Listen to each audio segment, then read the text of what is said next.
Assalamualaikum warahmatullahi wabarakatuh. Berjumpa kembali bersama dosen senior Indonesia.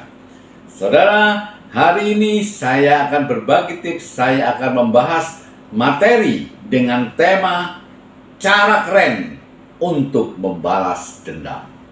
Membalas dendam, ya. Ini kata-kata yang sangat luar biasa, membalas dendam. Artinya apa? Cara keren membalas dendam, artinya membalas sakit hati kita kepada orang-orang sekitar kita. Kenapa seperti itu? Terkadang kita ini merasa sakit hati, terkadang kita ini merasa dikucilkan, ya. Karena apa? Karena kita belum berhasil, ya. Nah, orang-orang di sekitar kita, ya, saat ini mereka menganggap kita kalau kita berhasil. Nah, kalau kita disakitin orang, kalau kita disakiti orang-orang terdekat kita, kalau kita disakiti sama teman-teman kita, ya, kita harus membalas dendam, tetapi dengan cara yang keren. Nah, cara apa yang harus kita lakukan supaya kita bisa membalaskan dendam kita kepada orang-orang yang telah menghina kita? Nah, cara pertama adalah kita harus tahu, kita harus memperbaiki diri kita sendiri, ya. Dengan cara apa? Kita harus mencari tahu apa kelebihan kita, apa kelemahan kita. Kita harus mencari tahu sendiri. Kita harus tahu kelemahan kita di mana. Ya, kalau kita sudah tahu kelemahan kita, maka perbaiki. Dan kita harus mencari tahu apa kelebihan kita. Dan kalau kita sudah tahu kelebihan kita di sana, maka pelajari dan asah sehingga kita bisa menjadi ahlinya di bidang itu. Ya, jadi kita harus mengenali diri sendiri untuk mengasah, ya, mengasah kelebihan kita dan memperbaiki kelemahan kita. Itu yang pertama. Yang kedua adalah kita harus bisa tidak menyalahkan diri sendiri. Ya, artinya begini, banyak sekali orang-orang yang gagal, banyak sekali orang-orang yang sedang jatuh.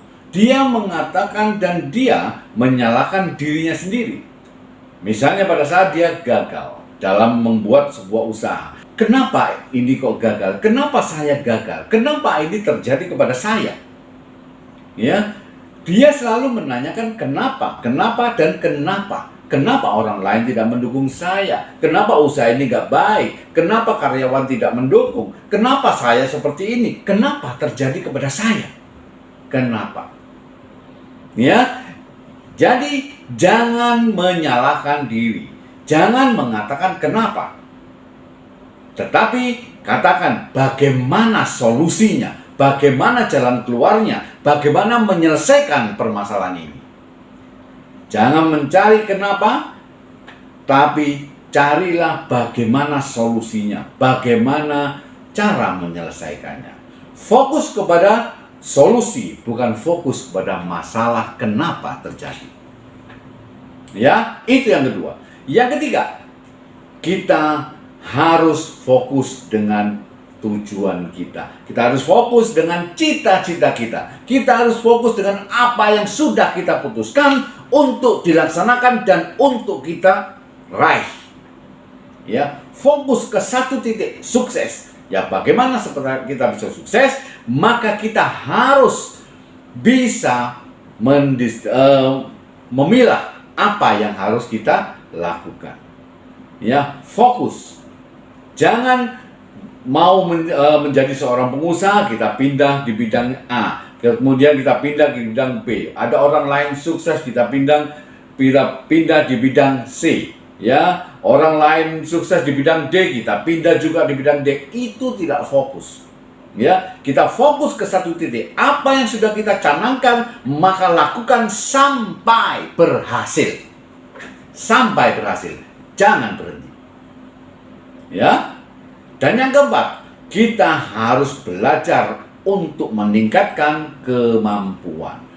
Terus belajar supaya apa? Supaya kita bisa lebih berkualitas. Belajar apa saja, semakin banyak kita belajar, semakin paham kita. Ya, apakah kita belajar mengenai bisnisnya? Apakah kita belajar mengenai mengelola manusianya, mengelola manajemennya, mengelola bagaimana memimpin, bagaimana menguasai orang? Banyak sekali yang harus kita pelajarin dan kita harus mau belajar untuk meningkatkan kualitas itu. Ya.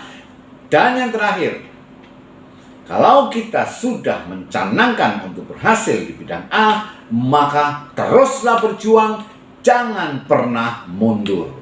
Teruslah berjuang, pantang menyerah, jangan pernah mundur. Karena semua orang-orang sukses, semua orang-orang yang sukses saat ini selalu merasakan bagaimana rasanya sakit hati, bagaimana rasanya jatuh. Ya, saudara, tidak penting berapa kali kita jatuh. Semakin sering kita jatuh, maka semakin ahli kita. Ya, tidak penting berapa kali kita jatuh, tapi yang paling penting seberapa sering kita bangkit untuk meraih kesuksesan itu. Ya, saudara, tidak ada sukses yang diraih dengan mudah. Semua kesuksesan itu selalu melewati rintangan halangan dan jalannya tidak mulus, jalannya tidak lurus. Semua keberhasilan selalu memiliki jalan yang berduri. Ya, artinya apa? Tidak ada kesuksesan yang mudah. Semua kesuksesan itu selalu diiringi dengan rintangan, halangan, dan tantangan. Oleh karena itu, kita terus berjuang dan jangan pernah mundur. Raih sampai apa yang Anda inginkan untuk bisa terwujud.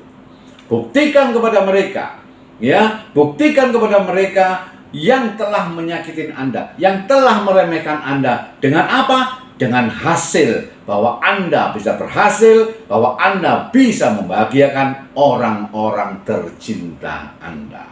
Saudara, semoga ini bisa bermanfaat bagi Anda dan Anda bisa berhasil di masa yang akan datang. Sukses bersama Dosen Senior Indonesia.